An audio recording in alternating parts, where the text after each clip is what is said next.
안녕하세요. 한교돈입니다. 한량입니다. 2026년 자활사업 복지부 자료가 나와서 월 소득이 얼마 정도까지 표준 소득액이 늘어나는지 살펴보고요. 유예, 자활을 잠시 참여하지 않아도 생계급여를 받을 수 있는 기준들에 대해서 다시 한번 살펴보겠습니다. 2026 자활사업 안내, 보건복지부 PDF 자료이고요. 누구나 홈페이지에 가면 다운받을 수 있고요. 자, 자활사업 근로 급여 단가인데 2026년에 62,080원 정도로 약 3.1% 정도 올랐습니다. 여기는 53,000원, 29,000원. 그래서 표준 소득액 매달 정확하게 이 금액을 받는 건 아니지만 대략적으로 뭐 한 달에 20일 정도 참여했을 때 근무 시간이 8시간이라면 뭐 130에서 160 정도를 받게 되고요. 근로 유지형은 하루에 5시간씩이죠. 그랬을 때는 77만 원 정도를 받게 됩니다. 그래서 이분들의 경우에는 근로소득 30% 공제를 받게 되니까 생계급여를 일부 받을 수 있고요. 그 다음에 사회 서비스나 시장 진입형, 사회 서비스형 같은 경우에는 가끔 뭐 근로 일수가 짧다든지 2월 같은 경우 28일까지만 있으니까 그래서 근로급여가 인건비가 좀 적게 들어오면 주거급여가 들어오기도 하고 또 금액이 좀 올라가면 주거급여가 안 나오기도 하고 그래서 이분들의 소득은 주거급여가 조금씩 지원을 들어왔다 안 들어왔다 왔다 가기도 합니다. 자, 금액이 이렇게 바뀌었고요. 그 다음에 조건부 수급자의 유예, 조건부가 유예라는 내용이 있어요. 아래 조건에 해당되면 원래는 반드시 자활사업에 참여해야 되지만 어떠한 조건, 해당할 경우는 조건부가 유예를 할 수 있다. 어떻게? 어떤 조건들이 있냐? 첫 번째, 본인이 질병이 걸린 거야 뭐 근로능력 평가를 받으시면 되겠지만 가족, 내가 함께 살고 있는 가족이 미취학 자녀이다. 아니면 질병이라든지 부상이 있는 분들을 위해서 양육이 필요하거나 간병을 해야 되는 가구원이 있다. 그럴 때 모든 사람이 전부 다 자활 유예를 받을 수 있는 건 아니지만 한 명은 조건부가 유예를 해줍니다. 미취학 자녀가 있다. 그 다음에 질병 부상이 있고 간병을 해야 된다. 또는 스스로 식사나 용변이 불가능한 경우, 치매가 있는 가족이 있는 경우, 장애인의 경우, 뭐 종일 보가 돌봄이 필요한 경우 등등이 있고요. 본인이 직접 돌봐야 되기 때문에 다른 서비스, 뭐 장기요양보험이라든지 이런 곳에서 요양보호사가 지원을 받고 있다. 그러면 또 그 시간대는 해당이 안 되기 때문에 이거는 자세한 사실조사를 거쳐야 됩니다. 대학생의 경우에는 재학증명서로 바로 되고요.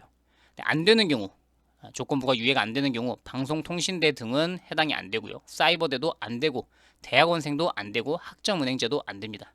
그래서 대학생까지는 조건부가 유예를 받을 수 있어요.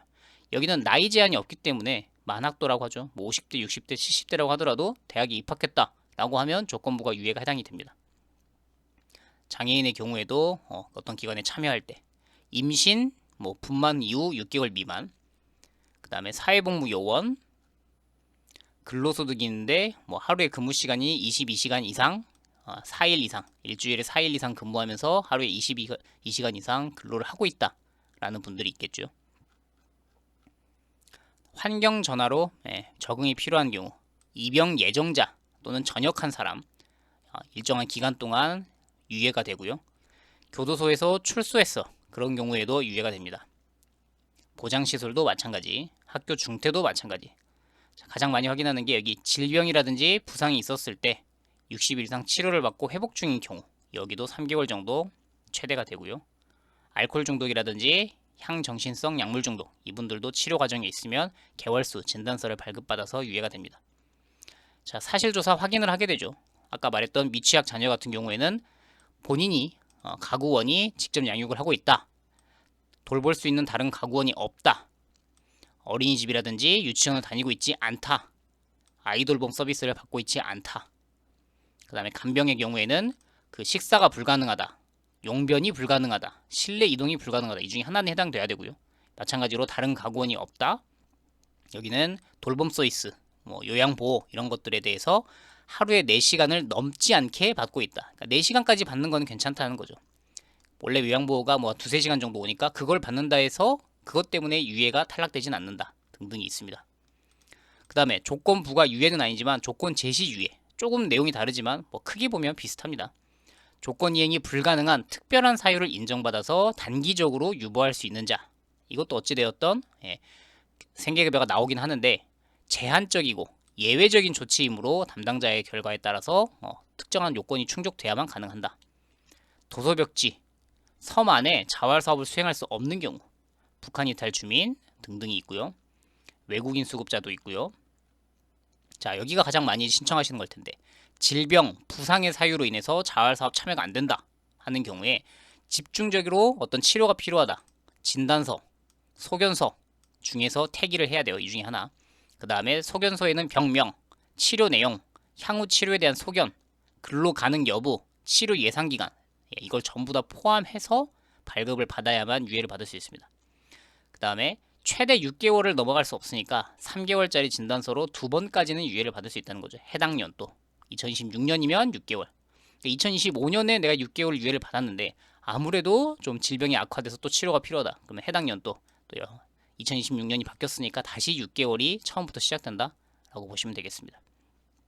자, 또는 근로능력 평가를 신청을 해요. 그런데 아직 기간이 부족합니다. 3개월 정도는 병원을 다녀야만 근로능력 평가서가 나오는데 이럴 때의 경우에도 조금만 내가 치료를 더 받으면 이 근로능력 평가서를 받을 수 있다. 최초 1회 수급자를 처음에 신청할 때만 가능하고 최대 3개월 이내로 가능하다. 자, 시험준비생 만 20세 미만이 수능을 준비할 때, 검정고시일 때 이런 경우에 가능하고, 또는 취업준비생 만 34세 이하이면서 내가 학원 수강, 그러니까 취업준비, 자격증 준비 등으로 어떤 원서 접수, 도서 구입 영수증 이런 거 있을 때는 최대 2년 이내에서 조건 제시 유예를 할 수 있다. 실업급여를 받았고 20세 이상 초중고 대학생인데 휴학생, 학점은행제인데 재학증명서 등등.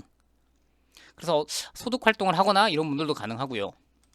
자, 그래서 자활 사업의 경우에는 대부분은 조건부가 받기 때문에 근로능력으로 월 소득을 받게 되는데 어떤 특정한 사유가 충족했을 때는 조건 부과 유예 또는 조건 제시 유예로 인해서 임시적으로 3개월에서 6개월 정도는 생계급여를 받고 일을 하지 않아도 되는 그런 기준도 있습니다.